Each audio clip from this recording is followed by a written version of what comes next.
बड़ा मुद्दा था। आज सुप्रीम कोर्ट ने फैसला दिया है, जो वक्फ संशोधन अधिनियम को लेकर जो फैसला अंतरिम रखा हुआ था वो आज आ गया। तमाम तरीके की रोक हटाने की बात सुप्रीम कोर्ट ने कही है। विपक्षी दल लगातार सवाल उठा रहे थे, वक्फ संशोधन अधिनियम जो आप केंद्र सरकार ने लागू किया उसको लेकर सुप्रीम कोर्ट ने आज उसके ऊपर फैसला दे दिया है। मुझे लगता है कि वक्फ बोर्ड के संबंध में भारत सरकार ने बिल पास किया है, उसमें दोनों सदनों में संबंध में बहस भी हुई है। और मुझे लगता है कि भाई सरकार का उद्देश्य इतना ही था कि जो वक्फ बोर्ड की जो प्रॉपर्टी है, ज़मीन है, ये कुछ लोगों के हाथ में है और उसका फ़ायदा आम मुसलमानों को होता नहीं है।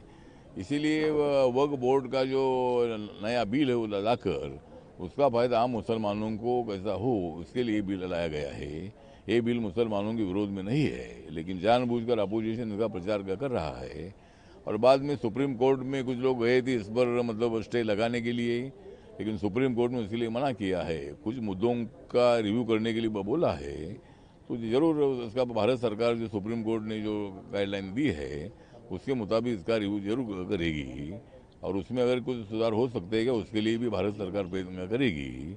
लेकिन पूरे मतलब जो बिल पास किया है उस पर स्टे नहीं आया है और इसीलिए मुझे लगता है कि जो भी सुप्रीम कोर्ट ने बोला है उसके मुताबिक हमारा काम हम निर्णय लेंगे उसके संबंध में। अठावले साहब, कल जिस प्रकार मैच हुआ पाकिस्तान और इंडिया के बीच, इंडिया जीती। हालांकि पूरा जो मैच था तनाव भरा रहा, लेकिन विपक्षी दल इस मैच से पहले सवाल उठा रहे थे कि मैच ही नहीं होना चाहिए। किस तरह देखते हैं कि खेल को राजनीति से जोड़ना विपक्षी पार्टी? मुझे लगता है कि एक बात सही है कि पहलगाम का इतना बड़ा हमला हुआ, उसमें 26 लोग हमारे मारे गए।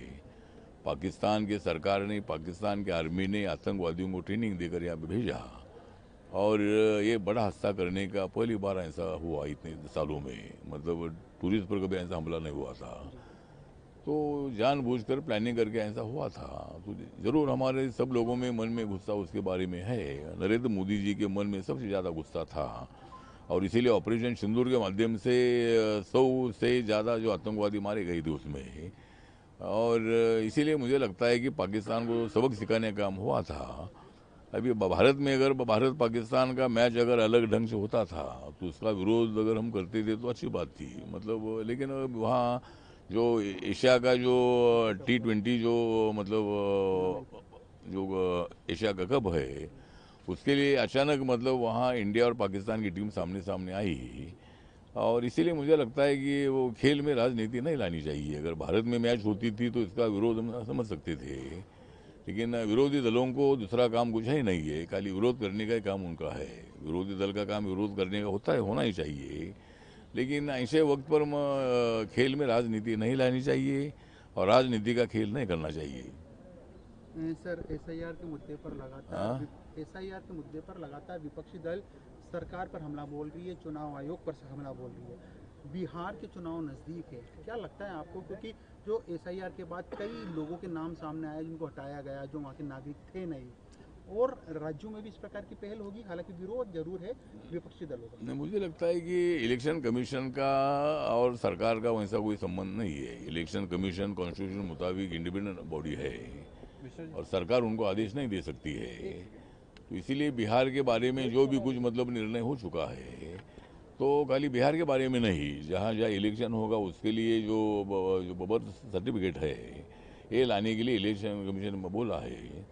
जो लोग आज उनका डेथ हुआ है लेकिन उनका नाम उसमें है, लाखों लोगों के नाम ऐसे है, उस नाम को हटाने का भी काम चल रहा है। इसका मतलब कोई जो हुटर है उनके ऊपर अन्याय करने का बिल्कुल उसमें विषय नहीं है। लेकिन विपक्षी दल रोज मतलब आवाज़ उठा रहा है, ये ठीक नहीं है, ये ठीक नहीं है। और जब इलेक्शन कमीशन ने उनको बुलाया तो कोई नहीं जा रहे वहाँ मिलने के लिए। राहुल गांधी को और सभी अपोजिशन को बोला था कि आप आइए, आप कैसा वोट चोरी होता है आपको बताइए, उसमें हम सुधार करने का प्रयत्न करेंगे। लेकिन इलेक्शन कमीशन को मिलने के लिए राहुल गांधी जी तैयार नहीं है, बाहर ही वोट चोरी हो रही है, वोट चोरी हो रही बोल रहे हैं। इसलिए किसी वोटर पर अन्याय नहीं होना चाहिए, इसके लिए भी इलेक्शन कमीशन ने ध्यान देना चाहिए। और बिहार का इलेक्शन हो या कहीं भी इलेक्शन हो, हर वोटर को अपना वोटिंग करने का अधिकार है और उसको उस अधिकार से कोई अलग नहीं कर सकते। धन्यवाद।